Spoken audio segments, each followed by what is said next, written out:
Muchas personas nos han solicitado este tema. ¿Cuánto conocemos del Alzheimer? Hoy el psiquiatra Claudio Valeria nos brindará una mirada más detallada de lo que significa esta patología. No olvides suscribirte a nuestro canal y revisar todos los temas relevantes que estamos preparando para nuestra comunidad. Voces en Las Condes. Hola a todos, hoy estamos en un nuevo capítulo de nuestro podcast Voces en Las Condes. Estamos con el psiquiatra Claudio Valeria, él nos va a contar sobre el Alzheimer, vamos a resolver algunas dudas, vamos a indagar y profundizar en esta enfermedad que tiene un costo para la familia, que tiene por supuesto un costo para la persona que vive esta enfermedad y queremos saber más. Claudio, ¿cómo estás? Buenos días. Gracias por recibirnos. Gracias a ti por la invitación. El año pasado conversamos un poco del mismo tema de Alzheimer. Hablamos cortito y conversamos un poco sobre los cuidadores, ¿verdad? Le dimos como más relevancia a ese punto. Y nada, cuéntame qué te gustaría que conversáramos ahora. Muy bien, muchas gracias, Claudio. Sí, mira, para partir, por supuesto, nos gustaría saber cuáles son los primeros signos y síntomas que puede identificar la presencia de la enfermedad del Alzheimer y cuál importante es reconocerlos tempranamente. Bueno, en ese sentido, para ser como un poco más amplio, no solamente del Alzheimer, sino que de las demencias en general. Claro, nosotros cuando pensamos en demencia, habitualmente pensamos en la enfermedad de Alzheimer, porque es la más frecuente de todas, ¿ya? Hay también demencias, no hay que olvidar que también se producen demencias cuando hay, por ejemplo, accidentes vasculares cerebrales, como el daño posterior a un accidente vascular. Y también se producen a veces cuadros demenciales secundarios a otras enfermedades que son neurodegenerativas, por ejemplo la enfermedad de Parkinson, que da una demencia también, claro, muy tardíamente con respecto a los síntomas neurológicos clásicos del movimiento, pero también puede provocar alteraciones. La enfermedad de Alzheimer, que es la más frecuente de todas, que mucha gente le dice la demencia senil, ¿verdad? Sí, a veces la gente le llama con ese nombre, pero es la enfermedad que nosotros conocemos como Alzheimer. Se caracteriza principalmente con alteraciones como más intelectuales al principio, ¿verdad? Como cognitivas que le llamamos, que son como los olvidos, ¿verdad? Las personas comienzan a tener de pronto como errores, ¿verdad? En la ejecución de ciertas tareas y solo muy tardíamente las personas comienzan a tener, por ejemplo, olvidos con respecto a quienes son los familiares, los cercanos, olvidar nombres, o por ejemplo comenzar a desorientarse de alguna manera, por ejemplo no saber dónde queda su casa. Eso pasa ya en etapas muy tardías. Entonces a veces uno cuando conversa con los familiares te dicen, no, mira, él estaba perfecto hasta hace muy poco tiempo atrás. Claro, y es difícil pensar de que la enfermedad haya avanzado tanto en muy poco tiempo, porque estas son enfermedades que avanzan lentamente, están a veces años, décadas, avanzando lentamente y las personas al principio solamente tienen entonces estos olvidos pequeños, se les quedan las cosas, comienzan a cometer errores como que se les queda de pronto una tetera puesta en el fuego, la cocina encendida, dejan luces prendidas, no cierran la puerta, por ejemplo, salen de la casa y dejan la puerta abierta. Entonces, al principio son olvidos sutiles, los olvidos graves o, por ejemplo, que comiencen a tener dificultades, por ejemplo, en hacer ciertas acciones que las cometan con grandes errores, como nosotros hemos visto de pronto las personas que, por ejemplo, cometen errores en vestirse, ¿verdad? Eso se llaman apraxias, ¿verdad? Esos errores, por ejemplo, que se ponen la ropa mal, que se ponen la ropa interior por sobre la ropa externa, son como muy, muy tardíos. Hay que también tener presente que a veces los cuadros demenciales comienzan con síntomas de la esfera como más afectiva. También a veces pasa que algunas personas que no tienen historia, por ejemplo, de cuadro depresivo, comienzan a cierta edad a presentar síntomas como anímicos, se sienten como un poco deprimidos y empiezan a cambiar un poco sus conductas. Y ahí entonces uno también a veces tiene que evaluar si esa persona a lo mejor está con síntomas iniciales de un cuadro demencial. Mira, Claudio, ¿y cuáles son los factores de riesgo principales asociados con el desarrollo de la enfermedad de Alzheimer? ¿Y existen medidas preventivas que las personas pueden tomar para reducir su riesgo? Cada día vamos aprendiendo más sobre los cuadros demenciales y se va viendo de que en definitiva esta es una enfermedad con muchos factores predisponentes. Hay hoy día hipótesis que son interesantes con respecto a que incluso hay aspectos como inmunológicos que están involucrados a veces por infecciones, ¿verdad? Lo conversábamos fuera de la cámara, estas hipótesis acerca de que, por ejemplo, ciertos cuadros infecciosos predisponían posteriormente a la aparición de la demencia. Pero claramente hay ciertos factores que son muy predisponentes, que tienen que ver, por ejemplo, con aspectos de la vida sana, la práctica de actividad física, la práctica del deporte, el consumo de tabaco, ¿verdad? Consumo de ciertas sustancias que pueden ser deteriorantes también. La alimentación podría estar La alimentación es también muy relevante. Entonces, de alguna manera, lo mismo que son los factores predisponentes pueden terminar convirtiéndose en los factores protectores si nosotros los podemos llevar de una manera adecuada. Una alimentación sana, la práctica constante de actividad física, ¿verdad? Pensemos que muchas personas que son adultos mayores a lo mejor no van a poder practicar un deporte formalmente, pero sí es importante que se mantengan activos físicamente, que ojalá puedan caminar, que ojalá puedan hacer actividades fuera de sus casas. Pensemos que la monotonía, ¿verdad? El estar haciendo siempre la misma actividad también es deteriorante, ¿ya?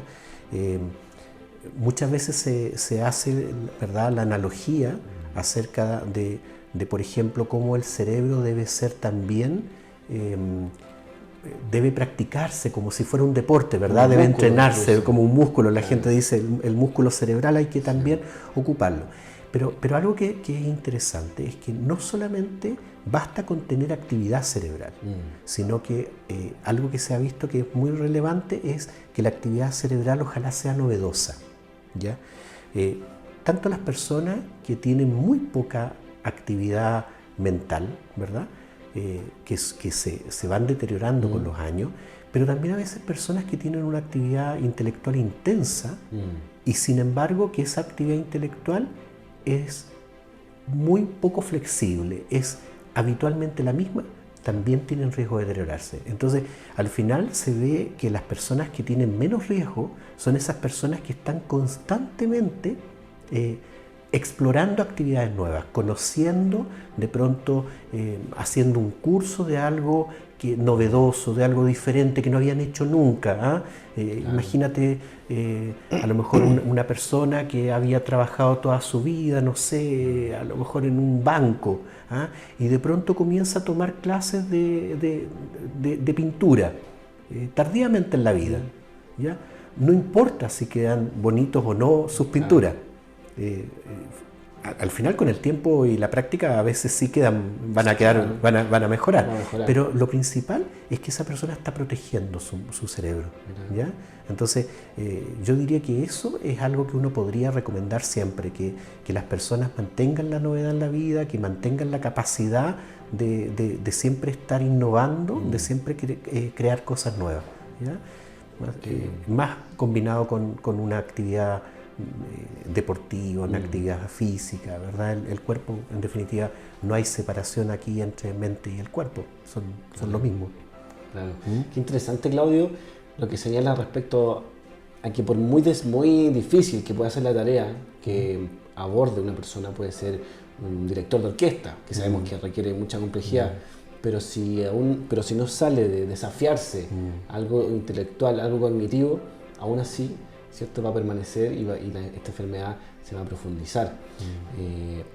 Tiene que ver quizás, Claudio, con la neuroplasticidad. Claro, tiene que ver con finalmente eso. Finalmente el cerebro, cuando se ve desafiado, por supuesto, y es la invitación que podríamos hacerle a la gente también, que en el fondo a veces creemos que tenemos que tener hobbies o pasatiempos que simplemente nos complementen algo laboral, pero qué bonito lo que tú decías de una persona que trabajó en un banco, que quizás tiene un tema más tibio, una monotonía en su vida, pero decide, le interesa la pintura. Y así. Creo que también es o la gente que va escuchando música, la gente que lee. Por ejemplo, hay gente que a veces lee bastante y uno dice, bueno, esto es un gran ejercicio ¿verdad? Intelectual. Sin embargo, también es importante a veces leer de cosas distintas, leer de temas diferentes. Yo recuerdo que hace años atrás tenía un paciente que era un escritor, un escritor destacado, ¿verdad? Ya una persona mayor, una persona de edad, y él me confesaba de que en realidad él, que parecía ante su familia como que él estaba siempre leyendo, pero él me contaba de que en realidad leía siempre los mismos libros, que no podía ya, no tenía la habilidad para leer libros nuevos. Entonces, en definitiva, leía los libros que él de alguna forma ya conocía. Entonces, uno va mirando cómo de pronto personas que a veces tienen actividades que uno podría decir son simples, pero al estar siempre modificando, cambiando, esa persona muchas veces se mantiene intelectualmente lúcida por mucho más tiempo que incluso una persona que tiene actividad mental intensa, pero que es siempre la misma. Entonces la novedad es algo que yo recomendaría mucho, que las personas siempre estén cambiando, ¿ya? Eso además, bueno, ayuda también en otras áreas, ayuda en el ánimo, sí. ¿Verdad? Salud mental. Sí, por supuesto. En general siempre los factores que uno podría llamar como de promoción de la salud son inespecíficos. Y sirven para muchas cosas a la vez. En ese sentido, esa es la ventaja de siempre promover hábitos de vida más saludables, en que uno en distintas áreas se está viendo beneficiado. Muy bien. Claudio, hablemos un poquito de la familia, del entorno más cercano. ¿Cómo le impacta? Sabemos que hay un desgaste. Me gustaría también hacer un llamado a crear conciencia hacia la gente que está involucrada, hijos, hermanos, parejas de estas personas. ¿Cómo, por un lado, podemos ayudarles, darles las herramientas, por supuesto, a ellos para que esto se haga más llevadero? ¿Y qué te gustaría destacar a ti con respecto a cómo impacta un Alzheimer en su entorno? Considerando que quizás la persona que vive la enfermedad no es que no sufra, pero sí de repente está menos consciente, por un lado, de lo que está pasando y todo el peso y la responsabilidad cae sobre la familia. ¿Cómo podríamos también aterrizar y hablar desde esa vereda? Sí, fíjate que tocaste un punto que lo encuentro muy interesante, Alonso. Tú, como bien dices, una de las cosas que tal vez podría uno decir es una parte buena que tiene el Alzheimer o las demencias respecto a otras enfermedades, es que en general y habitualmente ya en etapas un poco más avanzadas, la persona por suerte no tiene tanta conciencia de la pérdida, ¿ya? Sí, a veces eso se ve en etapas iniciales. Algunas personas lamentablemente sí tienen conciencia de la merma que están teniendo cognitiva, pero algunas personas no la viven, y por suerte eso yo me imagino que debe ser incluso para sus familias a veces aliviador, saber que la persona no se percató de sus déficits, de sus pérdidas intelectuales. Pero las familias muchas veces esto, aparte de ser doloroso, a veces es agotador. Muchas veces las familias no saben con lo que están lidiando, no saben que se trata de una demencia. Entonces estos olvidos a veces no saben correctamente cómo interpretarlos. Muchas veces en las etapas iniciales se molestan mucho con las personas, se enojan, pero ¿cómo es posible? ¿Cómo no te acuerdas de esto si te lo dije el otro día?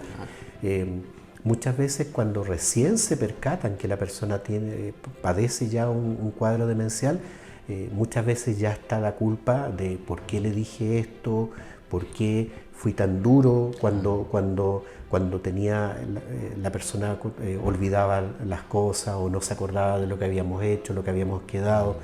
Entonces, también yo siento que las personas, por ejemplo, muchas veces quienes se hacen cargo de personas mayores con demencia, a veces son los hijos.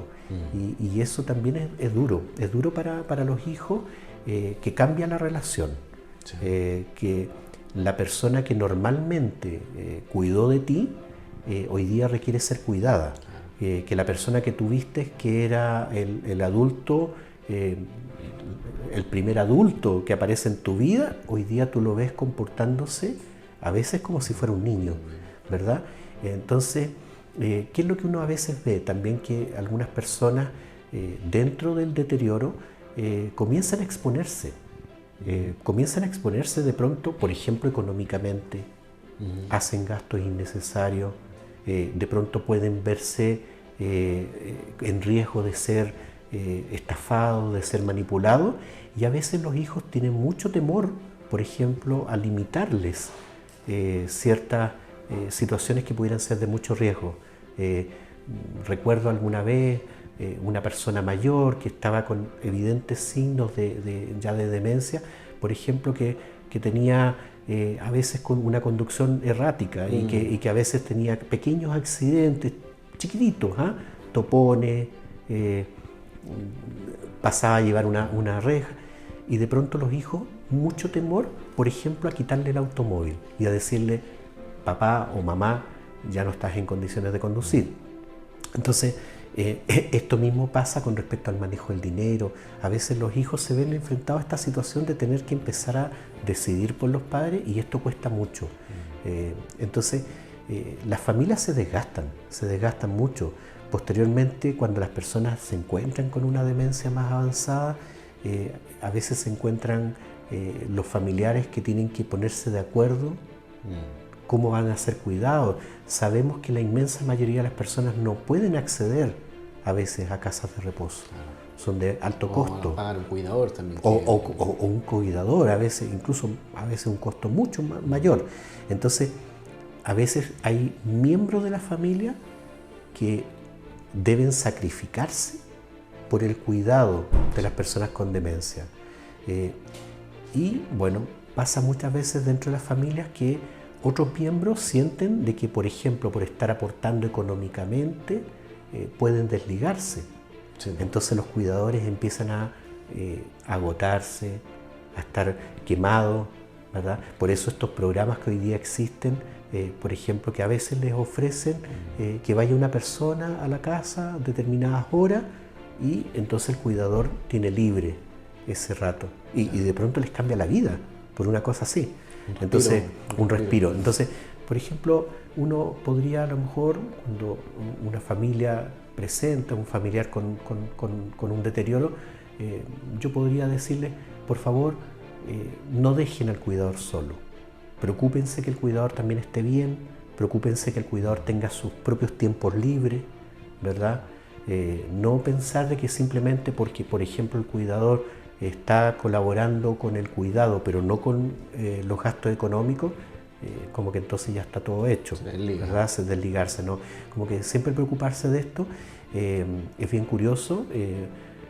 Nosotros, los neurólogos son probablemente las personas que están más a cargo de los pacientes con demencia, pero a veces llegan también con los psiquiatras, especialmente en estas etapas iniciales donde la persona todavía no sabe que tiene una demencia, y lo que tiene a veces son alteraciones anímicas, emocionales, cambios emocionales bruscos. Entonces, y también a veces nos llegan a nosotros cuando las personas tienen como alteraciones de conducta, ¿verdad? La persona con demencia, pero que le cuesta mucho, por ejemplo, tiene mucho descontrol de la rabia, de la ira, muy impulsivo, a veces algunas personas se ponen un poco agresivas. Entonces, cuando nosotros comenzamos a ver esos pacientes, muchas veces quienes se convierten en nuestros pacientes son los familiares.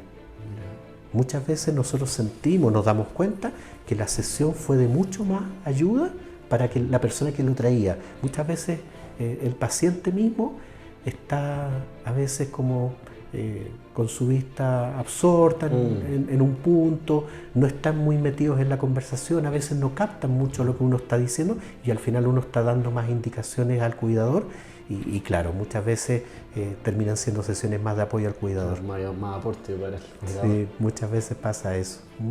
Entonces, como eso, invitar siempre a las familias a que se preocupen del cuidador, que no lo dejen solo en esta tarea, una tarea desgastadora, agotadora. También nosotros vemos muchas veces que como estas tareas se prolongan en el tiempo, a veces pasa que después el cuidador, cuando la persona fallece, también se empieza a encontrar con que, bueno, ¿y qué hago ahora con mi tiempo? ¿Qué hago ahora con mi vida? Porque a veces han hipotecado la vida, la han dejado... Tienen que partir de cero. Claro, a veces dejaron todo para cuidar al familiar y hoy día ya después no tengo nada que hacer posterior a que el familiar fallece. Entonces hay que estar pendiente de esto. Yo invitaría siempre a la gente que no olvide esto tan importante que es cuidar no solamente a la persona que padece la demencia, sino que también a las personas que los cuidan. Claudio, ¿qué nos ofrece hoy en día en el contexto farmacéutico? ¿Qué nos ofrece hoy en día exámenes preventivos? ¿Cómo podemos también ahí, qué hay de nuevo, por ejemplo, algún tratamiento? Sabemos que es algo que sí, lamentablemente no hay, cuesta, pero... sí, lamentablemente no hay como hoy día algo que nosotros podamos decir esto es milagroso, ¿verdad? En general los tratamientos farmacológicos que hay, por una parte son costosos, ya son tratamientos a los cuales la mayor parte de las personas no pueden acceder por lo elevado de su valor, pero tampoco son tratamientos que uno podría decir que revierten la enfermedad. Habitualmente algunos tratamientos que han tenido cierta utilidad en el caso de la demencia de Alzheimer, lo que hacen es retrasar a veces un poco la progresión, ¿ya? Que no sea tan rápida. Pero también hay que pensar de que la mayoría de las personas, cuando se descubre que tienen la enfermedad, están ya en etapas un poco avanzadas. Entonces también esto de detener el avance también es relativo, ¿ah? Tendríamos que nosotros justo descubrir a una persona que está como en una etapa inicial para detener su progresión. Eso se da poco, ¿ya? Entonces, la verdad, por eso que en general uno enfatiza más que en pensar, bueno, cuál va a ser el tratamiento, por ejemplo, farmacológico que voy a hacer, en las medidas de prevención. Hoy día siguen siendo los tratamientos que más utilidad tienen, hoy día sigue siendo la rehabilitación a través de personas que se han especializado, hay terapeutas ocupacionales, hay psicólogos que muchas veces están más especializados en el área de rehabilitación. Esto a veces tiene mucho más rendimiento, por supuesto, en personas más jóvenes, a veces que tienen estas otras causas de demencia, por ejemplo, los accidentes vasculares cerebrales, pero también en Alzheimer se realizan estas tareas, por ejemplo, de hacer ciertas rutinas, mantener la actividad física, mantener la actividad intelectual, y esto entonces también retrasa un poco la progresión de la enfermedad. Los mantiene también más saludables anímicamente, los hace participar en actividades, en estar en contacto con otras personas, ¿ya? Esto es muy relevante, pero yo diría, lamentablemente, desde un punto de vista farmacológico no tenemos hoy día herramientas, y yo dudo que por ahora las hayan por mucho, porque las causas son multifactoriales, ¿ya? Cuando nosotros tenemos fenómenos complejos, las respuestas van a tener que ser complejas, y los fármacos rara vez son complejos. Los fármacos habitualmente actúan sobre una determinada función, pero no van a actuar sobre toda la multiplicidad de factores que tienen que ver con algo tan complejo como la demencia. Por tanto, es difícil, claro, van a haber siempre, uno puede ver, ¿verdad? Uno puede ver que constantemente sale información sobre nuevos tratamientos, tratamientos a veces inmunológicos, hay tratamientos que son que parecen de ciencia ficción, ¿verdad? Pero también hay que tener como expectativas acotadas respecto a ello. Claro. Claudio, y para ir cerrando, hemos visto también que muchas veces se agudiza, se pone más compleja la enfermedad cuando el mismo paciente sufre algún accidente que le quita movilidad. Sí. Algún accidente que hace que incluso su círculo sea más agotado. ¿Por qué pasa eso y cómo podemos también impedir que, porque quizás esa persona pasó de caminar a andar en silla de ruedas o estar con bastón o quizás no salir de la casa. Claro. ¿Cómo podríamos ayudar para que, de acuerdo a la experiencia y a lo que se ha demostrado, eso también genera que la enfermedad avance más rápido, genera que... Y a veces ese termina siendo como el evento final de la enfermedad. Claro, termina catapultando ya de lleno a esa persona. Entonces es complejo porque además si tiene esta enfermedad, probablemente su movilidad va a ser más errática, va a estar más predispuesto, más propenso a caerse y por lo tanto... Son personas mayores además, que también las personas mayores tienen más frecuencia de caída. Claro, con una estructura ósea que no les va a favorecer, gente más frágil. Pensemos que además las mujeres están frecuentemente expuestas a este tipo de accidentes por las características propias, ¿verdad? de los ciclos hormonales femeninos, donde las mujeres muchas veces además los embarazos, las mujeres están expuestas a más osteoporosis por una multiplicidad de factores, más que incluso que los varones. Y claro, las personas con demencia muchas veces, tal como decíamos, el evento final termina siendo a veces un accidente, a veces accidentes muy menores, a veces ni siquiera caídas, a veces golpearse con una punta de una mesa donde se produce una fractura de cadera. Esas fracturas de cadera a veces terminan complejizándose, ya sea con infecciones urinarias, ¿verdad? Con infecciones pulmonares. Entonces termina siendo muchas veces la letalidad importante. Por eso que las demencias tienen una letalidad elevada dentro de los cuadros psiquiátricos. Si uno lo piensa, las letalidades habitualmente tienen que ver, por ejemplo, con los suicidios, tienen que ver con otras cosas, pero letalidad directa, pensemos que no hay tantas enfermedades psiquiátricas que provoquen la muerte per se. Bueno, las demencias son una de ellas. ¿Sí? La demencia tiene una mortalidad que no es solo secundaria a otras causas, ¿ya? Entonces, invitar a las personas nuevamente a la promoción de la actividad física. Una persona que se mueve menos es una persona mucho más en riesgo de sufrir fracturas, porque los huesos se van debilitando, se van dañando más, porque los músculos se van haciendo más atróficos y por tanto son músculos menos capaces de sostener el peso corporal. Una persona que tiene poca actividad social, que está en su casa la mayor parte del tiempo sentado, acostado, es una persona que va a tener mucho riesgo eventualmente de sufrir un accidente por cualquier actividad menor, simple. Entonces, invitar nuevamente que las personas, especialmente los adultos mayores, se mantengan, ojalá, con una actividad social, una actividad física, una actividad ocupacional elevada, ¿ya? Yo como que invitaría a eso. Creo que hoy día me encantaría como que ese mensaje quedara de preocuparse de que las personas mantengan la vida. Y sobre todo en los casos donde hay algún antecedente, quizás de hereditario, de Alzheimer. Creo que la invitación y el desafío es que esa persona pueda estar investigando, estar al día, viendo las opciones preventivas. Como claro. dices tú, no hay una receta, no hay un hito milagroso que lo vaya a solucionar, pero sí ya cuando existe conciencia de que tengo un factor hereditario, tengo que doblegar quizás los esfuerzos en la alimentación, en la salud física, como tú decías, y en desafiarse a aprender, a generar esta neuroplasticidad que y eso, una mejor calidad de vida. No esperen llegar a los 60, 70 años para hacerlo, ¿ah? Hay que hacerlo desde la juventud. Las personas ya muy tempranamente siempre estarse desafiando, siempre estar, como les decía, como les he insistido harto en este rato, con respecto a la creatividad, a la novedad, a estar haciendo siempre mucha actividad, ojalá distinta, variable. Muy bien.